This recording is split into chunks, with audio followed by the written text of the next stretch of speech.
Good evening and welcome to this evening's study session. I'll call this meeting to order at 5:34. Ms. Janoon, please take roll. Mrs. Berry? Here. Mr. Baydoun? Here. Ms. Elzayat? Here. Ms. Fawaz? Here. Myself, Ms. Kaminsky? Here. And Mr. Saba. Here. Madam Chair, you have a quorum. Thank you. Okay. Do we want to go into closed session right off? Yes, Madam President, I would request. Or we can go into closed session maybe for the first 20 to 30 minutes to discuss personnel matters and then come back to open session. Okay, that sounds good. Okay, Madam Chair, Ms. Kaminsky. I make a recommendation or a motion that the Crestwood Board of Education go into executive closed session for the purpose of personnel discussion. Support. We have a motion on the table from Ms. Kaminsky, supported by Ms. Elzayat, that the Crestwood Board of Education go into executive session for the purpose of personnel discussion at 5:35. All in favor signify by saying aye. Aye. Any opposed? Motion carries.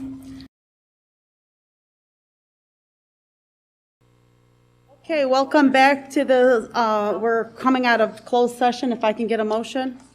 Madam Chair, Ms. Kaminsky? I recommend that we go back to open session. Support. We have a motion from Ms. Kaminsky, supported by Mr. Sabal, that we go back from closed session to open session. Is there any questions? All those in favor signify by saying aye. Aye. Any opposed? Motion carries. Okay, we are back in action. Is there anything else before we move on to our regular scheduled meeting? We do have some items for discussion during open session. Go ahead. Sorry. Session. I'd just like the community to know, all those that have been waiting, we've been handling a lot of good business, so we're moving forward. So we wanted to give the board an update on our construction projects, let you know where we are in terms of our additional classrooms, as well as Cherry Hill and our review of Berwyn Center, as that we have all the information back in those areas. I would like the board to know that we are waiting on the final, I don't know, did we receive anything yet, Ms. Morgan, in reference to Crestwood High School? I know they were still working on it. They're still working on it. Crestwood High School, we brought in a firm to survey Crestwood High School to identify how we can enhance our athletic facilities. We did receive an email from the firm today. They've been excellent with us. They just need some more time. We told them, please just get it to us yesterday, and they're working on it. So once we have that, we'll bring that to study session as well. So I'd like to turn it over to Ms. Morgan to go over each project thus far, the cost estimates, where we're at, and next steps. So on the 14th of January, in your Friday update, you received a detailed explanation of what's happened with each of the buildings so far. We'll start with Hillcrest. So for all three elementaries, I did meet with the principal, the head custodian, and a team of the principals choosing. So at those meetings, it ranged from classroom teachers to special ed teachers. So all of those classrooms and levels were represented. Hillcrest had some questions and wanted some adjustments to be made. There were some easy switches and easy fixes, and then some things that we couldn't do because of cost and constraints from their space. Hillcrest, as you remember, is landlocked, so the addition is very limited in how we can stretch out and what we can put. Overall, we are able to accommodate some of the Hillcrest changes without increasing the total budget, because they're minor changes that they wanted, adding a door into the gym area and things of that sort. So that project will, at this time, remain no additional cost. I wanted to ask, did you guys see the plans? You did see them? Did you, Mr. Baydoun? Ms. Fawaz, have you seen them? Yes. Okay. I just want, since we've had them done, can we just... We'll resend them again. Please, Yeah, just so they, She'll resend them whoever to didn't everybody. see them. We're not talking about the first plans, we're talking about the The most final. updated ones, yes. Exactly. We'll resend them. I think you guys saw the originals, because I don't think you were at that meeting. Were they? We resent them with this Okay, update. perfect. I just want to make sure that they have them. Thank They're you. attached to the update. Okay. No need to resign if you have them in there. Okay, yeah, they're attached to the Friday update. There's a link to each of the Yeah, they're right here, but I just wanted to. Okay, so if there's no other questions on Hillcrest, we'll move to Highview. Highview had some questions about schematics and different things, whether or not a window would have to be replaced because where the addition is going, there's a hallway that has a classroom with all windows, but when you go past, they don't want all of the traffic, and because of the fire code, they'll have to change that. So a lot of their issues were very minor, or concerns were very minor. Adding additional stalls in the bathroom versus urinals and things like that. And so again, with Highview, because the costs and the additions were give and take on some of them, there's no additional costs to the district for any changes that we made to the Highview plan. When we get to Kinlock, Kinlock really only had 3 questions or 3 concerns, but they did have one major concern. So the way that it's set up now is that there are 2 restrooms that they use for student use. And we would be adding 5 classrooms without an additional restroom. So their concern was you're adding an additional 5 classrooms and 300 kids would have to use the restroom at the end of the building. So currently the restrooms are divided where the kids are kind of divided equally, but the location of the addition, all of those students would be going to one set of restrooms. So that would force about 300 kids into one set of restrooms. So their ask was to add a set of restrooms for boys and girls in the addition. In order to accommodate that, we were able to do that, but it's going to impact the square footage of the building and thus increasing the cost of the building by approximately $500,000. Yes, sir. Madam Chair, Go ahead, Mr. Sabo. so the architects mentioned that in their presentation. Yeah, we talked about that. So when they were here, they talked about that, and I think, I forget if it was, I think I asked the question around that. And they hadn't come back with the detailed numbers at the time. So they have come back with the detailed numbers, and now we're being told it's an extra $500,000. The architects didn't add it on Kinlock. On Kinlock, it was not. The other 2 buildings have bathrooms. No, I remember specifically asking about Kinlock because I was confused about where the playground was. Remember I said, why don't we go this way? And I think Nadia said, there's swing sets there. And I go, no, I don't remember them. I was just there. And then there are, because Scott was here and he said there are. Okay. But we talked about this. So that's where I'm confused because it's an additional cost now. But based on that conversation at the time, I thought it would be baked into the numbers. No, when we originally set up the plans and originally did it, we didn't go back and ask them to increase it. We didn't do that until after the teachers expressed the concern. Because originally, I think we had thought that all of those students could use that bathrooms that already existed. No, I'm with you. I'm not Right. disputing the fact that we need additional restrooms. I'm just, I really thought it was baked into the number from the get-go because that was what was discussed when both the architects were here. No, it was not. Okay. Mr. Baydun? Madam Chair. Do we have the number of the square footage that we're adding just for the restrooms? I don't think that I have it separated out just for the restrooms.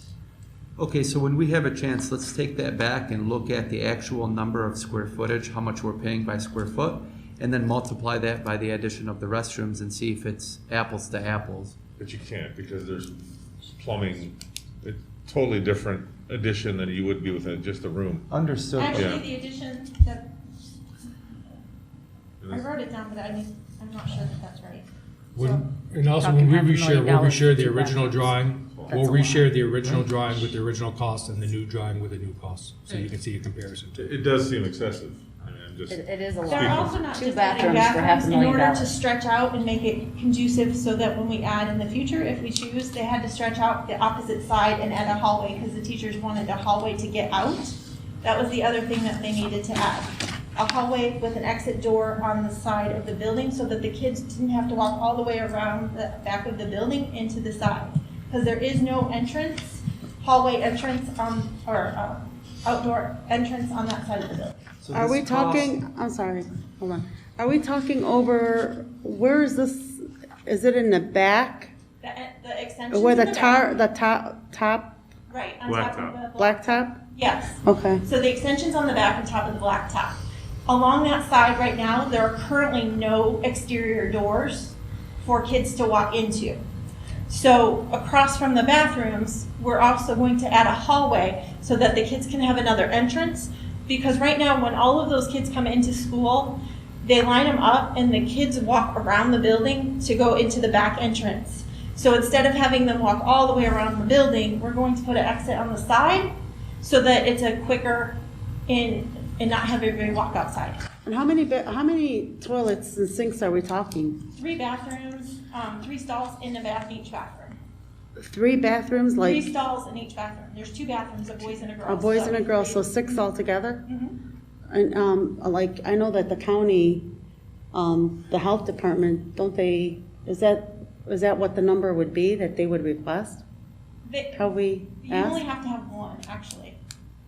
But the way that it's set up in the rooms to extend the hallway, I don't know about 1 for 300 students. I don't know if I don't think that's acceptable, because, I mean, with licensing and stuff, I know that they measure and they take numbers into accommodation. but it's not gonna be 300 students in that hallway, in that Okay. section. Go ahead, Mr. Madam Badrian, Chair. I'm sorry. So basically, the $500,000 cost is the impact of both bathrooms completed, plus the hallway, plus the structural changes Correct. to that access. Yes. So the square footage is a lot higher than just 2 bathrooms. Is Correct, that my yes. understanding? Yes. Okay. Could we get a further Miss- breakdown to break that up? Of that cost? We'll reshare the documentation again. Yes. And can that be renegotiated? It's based off it's an estimate, it's based off of $300 per square foot. So it could be less, Yes, it's an estimate. All of it is an estimate right now. not more or less. Right, Mr. Saba? Hopefully. Okay. Next. So the overall budget, if you look at the top sheet that was handed out, just lists that the Hillcrest, nothing changed, and that's gonna come out of SR2 funding. The Highview, nothing's changed, so that's gonna come out of the SR2 funding as well. And the Kinlock, we have an increase of $500,000 anticipated, which is gonna come out of SR2 and SR3.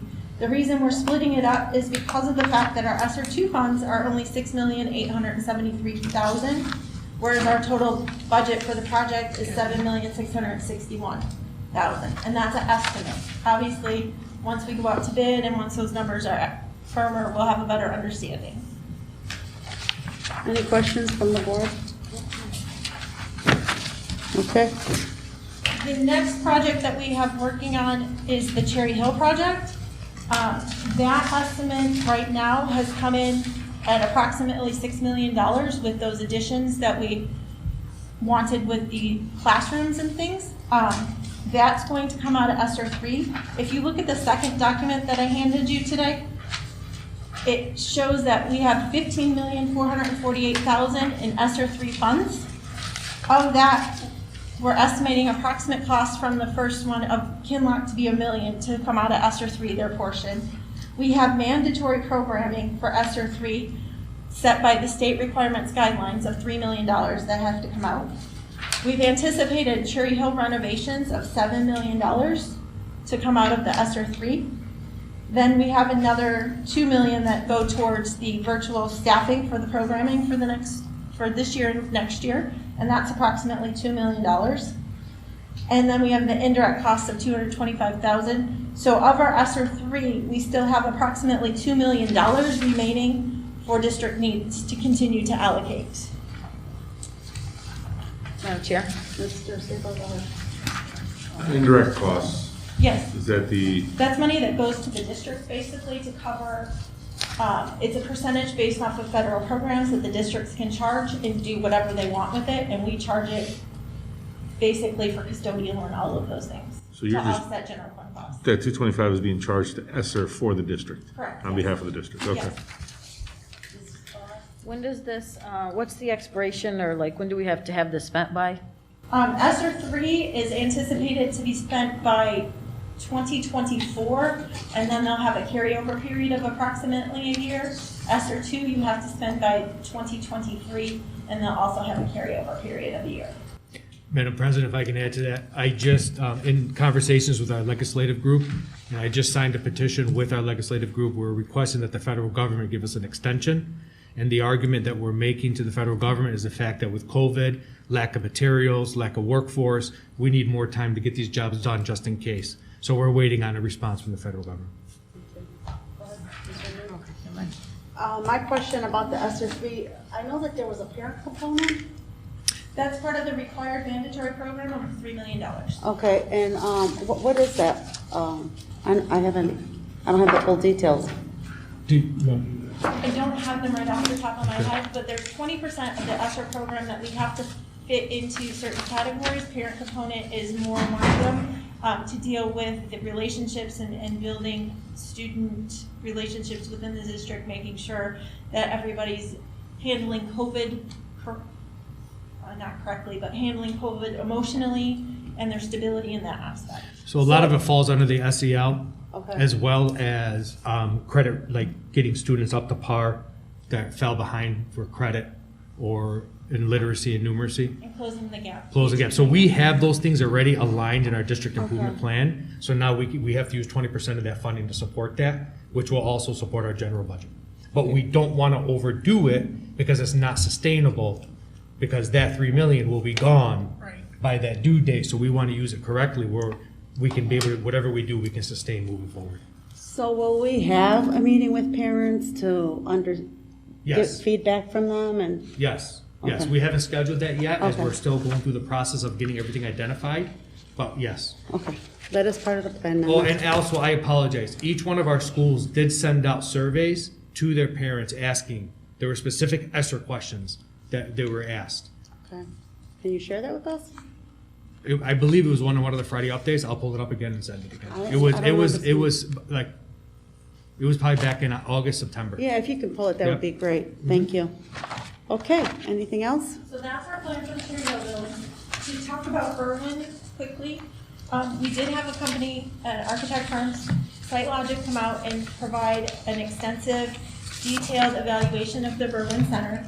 In order to bring the Berwyn Center up to a state-of-the-art functional facility for our district to move it forward, the bottom line cost, the basic, would be $25 million to bring the heat, all of the structure of the building up to code and to be where we could function an elementary school at the level that we're looking to have.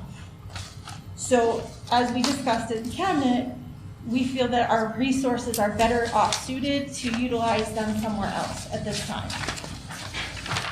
It's in this packet. It's in your Friday up. It was in the memo that you received. Okay, I'm bouncing back That's okay. and forth. I lost, okay. And Madam So, Chair, if I yes. may, I'm sorry. Go ahead. Just to walk in the building is $11,009,900. To get the building where it needs to be, for us to say, hey, this is our building, you're looking at 28 million. So it's not conducive to our needs or what we want to do.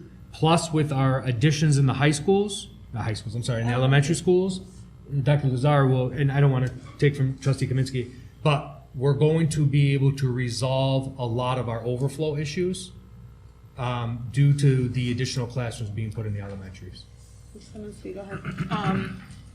So St. Mel's had been up for sale, and then it was taken down. It was recently put up for sale. I have not called on it or anything, but I have heard that the price is less than the previous price. Can we just check? Okay.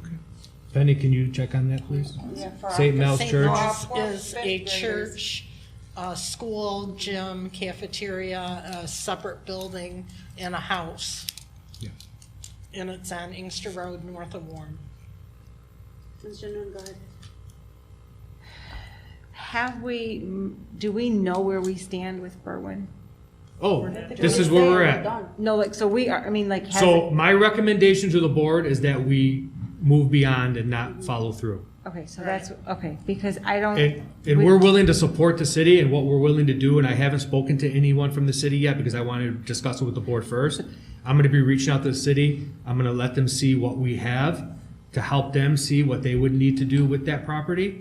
Because right now, it is not economically feasible nor cost-effective for us to go in there and to take that building over. Okay, because if we continue down this path with architects and all of that stuff, we're just investing.